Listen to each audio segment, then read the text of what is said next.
Hello guys and welcome to SteveKnows, where you can get your updates about what's been going on in VR recently, and we've got some game news, some worrying VR news, and a surprise that Vive has rebranded and enabled a standalone wireless PCVR headset for their standalone Vive Focus.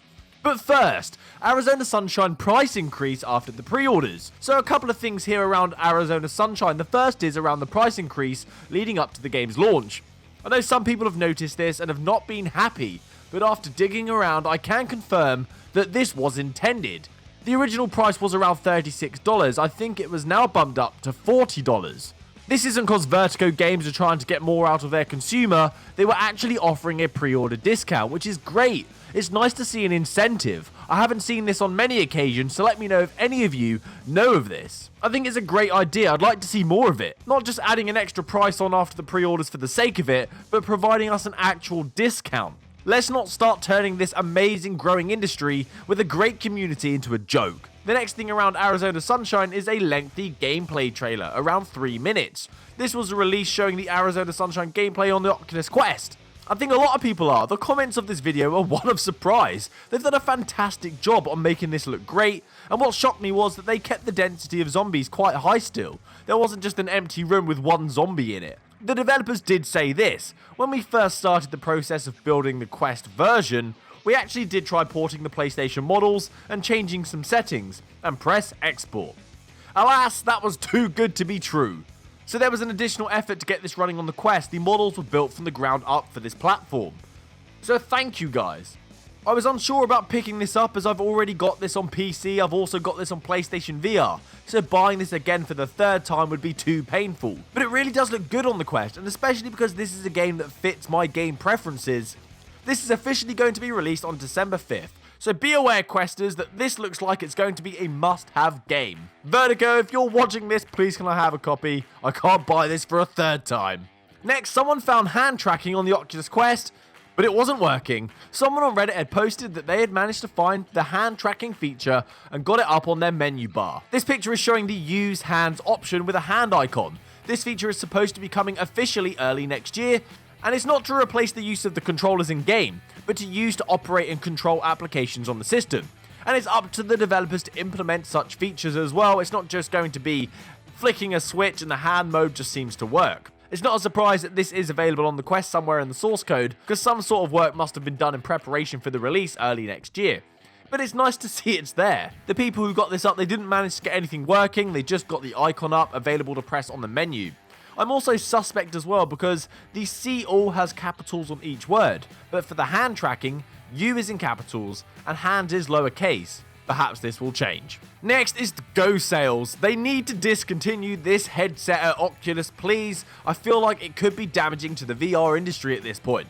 This is a story that worries me, and first I'll let you know what it is, and then I'll explain my worry. So Black Friday weekend had just passed, and we just had Cyber Monday, and discounts are still present. There was a ton of virtual reality discounts for people to enjoy, and the Oculus Go was amongst them. This was only going for around $120 to $150, and because of this crazy discount, the Go was actually the third best seller on Cyber Monday. This worries me as a lot of people are going to buy this headset and think this is Oculus. I've heard a lot about Oculus recently because the Quest is doing so well, so they're buying this uninformed. And they're going to play the Go and enjoy some of the games and be blind to the content that's actually available out there. Because now this is what new users are going to be using and are developing their virtual reality perception on. And it could be damaging because the level of content on the Oculus Quest is in another league compared to the Go.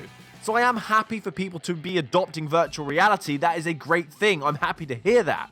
But I'm just worried that they've bought this system and they're going to think that virtual reality is still a gimmick, when the Oculus Quest provides an incredible, much better experience than the Go can. Let me know what your thoughts are, because this is obviously a great discussion point, so comment down below and we can have a chat. Next, something positive. The Climb is here. It's finally here. The Climb is out. This is Crytek's Oculus Quest, baby. I can't believe it's here. It's almost surreal. The wait has been a long and painful one. There is a great gameplay video by BMF. It's out there for you to check out right now, and it looks pretty good on the Quest. It shows off the climbing mechanics and the environmental visuals. And we had a discussion recently and he explained that it looks fantastic in the Quest's hardware. Obviously it doesn't look as good as PC VR, as that is one of the best looking Rift games, but it runs fantastic and it looks great for the Quest. So if you're someone that's been waiting for this game, this long, painful wait, it's finally here. Go and enjoy. Next, the Oculus Quest and Rift S sold out in the USA on Amazon. It's a special year for virtual reality with a release of a bundle of headsets. It's the end of the first generation of VR, and it's going out with a bang. We are seeing high VR adoption, and it's so high, not only have we seen virtual reality headsets as one of the best-selling items this Black Friday, the Valve Index in the USA was sold out as well, and it's now backed up till Christmas for its orders. And the Quest and the Rift S is also sold out at this point of making this video in the USA. And I know a lot of retailers in the UK are sold out as well, such as John Lewis. Argos as well in many locations don't have any. So you're going to have to find other means of getting one if you want one this Christmas. But I have seen people selling Quests on eBay for way over the retail price, which really pissed me off. It's taking that joy and fun that somebody else could be having for their own gain. I understand why they're doing it, I just don't agree with it. So if you're after a request, I really do hope that you find one. Next is the wireless Vive Focus is ready for gaming. Vive have just released wireless gaming on the Vive Focus headset, their standalone headset that was initially made for the enterprise market, costing you around $800. But interestingly, in China, it was released as a consumer product. So now it's being marketed as a consumer product in the US and Europe, likely because of the latest Black Friday weekend and the bad launch of the Cosmos. I do feel sorry for them. So they're trying their hardest to bring it back. So now the headset supports 5 GHz wireless play in 6DOF compatible with Viveport. Unlike the Oculus Link, this is natively wireless. Not sure how well it works at this point, but this is a big drop from Vive entering the wireless play VR market. This was announced on Twitter saying this: "Excited, we just released the public beta for Viveport streaming. Viveport Infinity users can link WAVE, 6DOF, AIO, PC VR content over 5 GHz Wi-Fi with one click. No need for special wires or cables, just update to the latest." I'm still not sure if this is going to save them, but it is a great move from them as it's a slightly higher frame rate on this headset, more than the Quest, and a wider field of view which helps with the immersion. So it is a smart move. I don't know if it's going to save them, but I'm interested to wear the headset. It looks crazy. So that's it from me today, guys. Thanks for sticking around to the end. You are a great community, and it's brilliant to be doing this for people who love VR and want to find out what's been going on. So thank you for watching Steve Knows. Stick around for next time. Happy gaming, guys. Good day.